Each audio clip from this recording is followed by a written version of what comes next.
Shalom saudara-saudara terkasih di dalam Kristus, selamat pagi.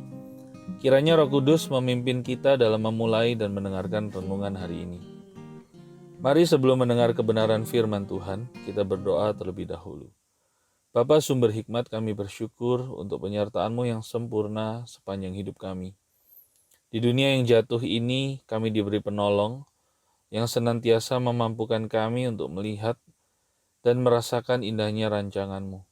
Roh Kudus, tolong pimpin kami sepanjang hari ini, menikmati janji-Mu yang nyata dan sempurna. Amin.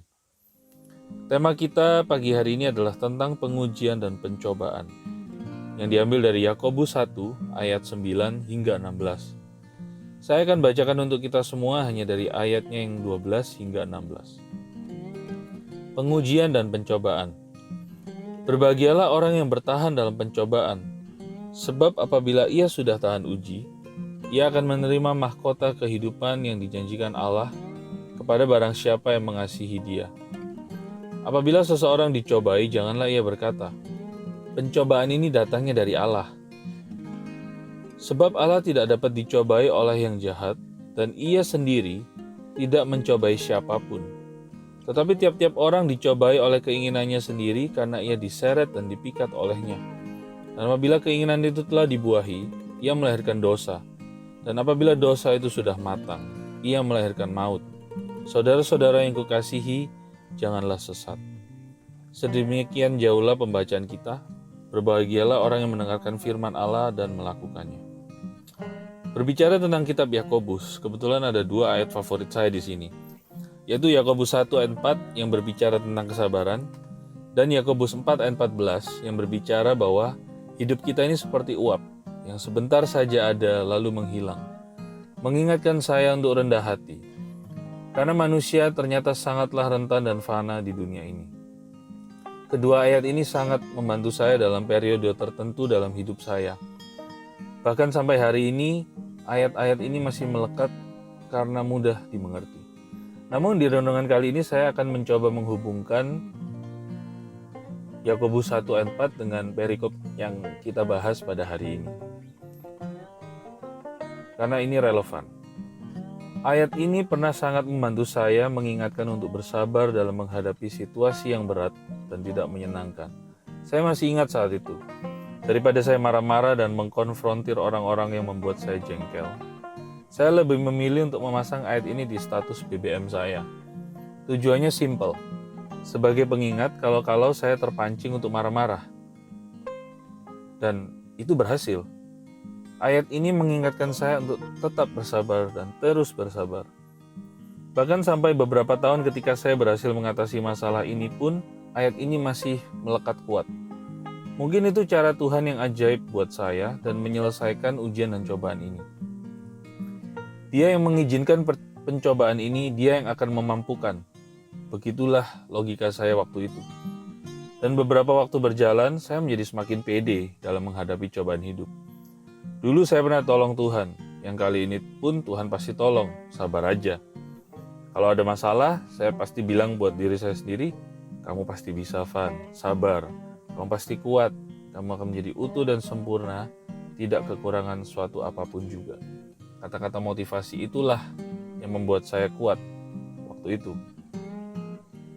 Yang perlu kita lakukan hanyalah bersabar. Semua akan indah pada waktunya, berserah pada kehendak Sang Pencipta. Rumus itulah yang saya pakai beberapa tahun yang lalu. Lalu apa hubungannya dengan pengujian dan pencobaan? Yakobus menjelaskan bahwa ini adalah bagian yang tidak terpisahkan. Dia menyampaikan pesan ini kepada seluruh pengikut Kristus yang tersebar di seluruh dunia. Di ayat-ayat sebelumnya, sebelum pasal ayat 9, Yakobus membahas tentang kesabaran. Dan di perikop yang kita bahas hari ini, yaitu ayat 9 hingga 16, dia berbicara tentang ujian dan cobaan. Ini menarik sekali, seolah-olah ia sudah memberikan kunci jawaban untuk menjawab soal yang sudah menanti kita, menanti setiap kita, yaitu pengujian dan pencobaan dalam hidup kita. Nah, kesabaran yang dia maksud bukanlah kesabaran yang mengandalkan kekuatan manusia kita. tetapi adalah dengan hikmat. Dan hikmat itu sendiri berasalnya dari Allah. Dengan iman kita mempercayai bahwa Ia akan memberikan hikmat kepada kita, agar kita mampu bersabar menghadapinya. Dengan kata lain, kita menggantungkan solusinya bukan dari sumber yang fana, seperti yang saya lakukan saat itu, yaitu dengan kemampuan bersabar saya. Tetapi Ia ingin kita bergantung pada yang menciptakan kehidupan dan segala isinya. Ibaratnya akal manusia tidak akan bisa memahami kenapa dia menderita, dan bahkan tidak akan kuat menghadapi berbagai macam jenis penderitaan dan berkali-kali. Contoh yang paling berkesan buat saya adalah Ayub. Ketika Tuhan ambil harta dari Ayub, semua keluarganya, hartanya dia ambil, ia tidak paham pada mulanya. Bahkan di pasal-pasal terakhir dia mengajak Tuhan untuk berdebat dan berdiskusi, kenapa ini terjadi padaku? Padahal ia terkenal sebagai orang yang sangat saleh.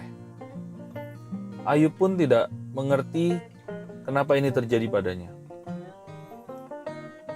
Yakobus ingin menekankan bahwa dalam menjalani ujian dan pencobaan, percayalah Allah pasti punya rencana yang indah buat kita manusia ciptaannya.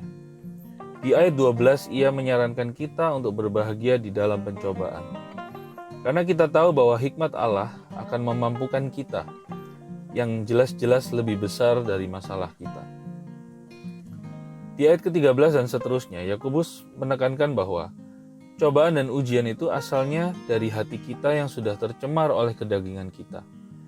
Keinginan daging ini tentu berasal dari dunia yang kita tempati. Dunia yang sudah rusak sejak kejatuhan Adam. Dunia di mana hukum berlaku dan mengabaikan kasih karunia Allah. Dunia semacam inilah yang kita tempati. Dunia yang jauh bertentangan dengan apa yang dikehendaki Allah dari sejak zaman penciptaan. Ada perbedaan nilai di sana tanpa kita sadari. Jadi kita lahir di dunia yang dengan pola pikir kedagingan ini. Sejak kecil kita dibesarkan hidup dengan cara-cara seperti ini. Tetapi syukur kepada Allah karena Yesus datang, membawa kabar baik bahwa kita tidak perlu lagi ikut cara dunia. Kita bisa hidup dengan cara Allah, yaitu kasih karunia.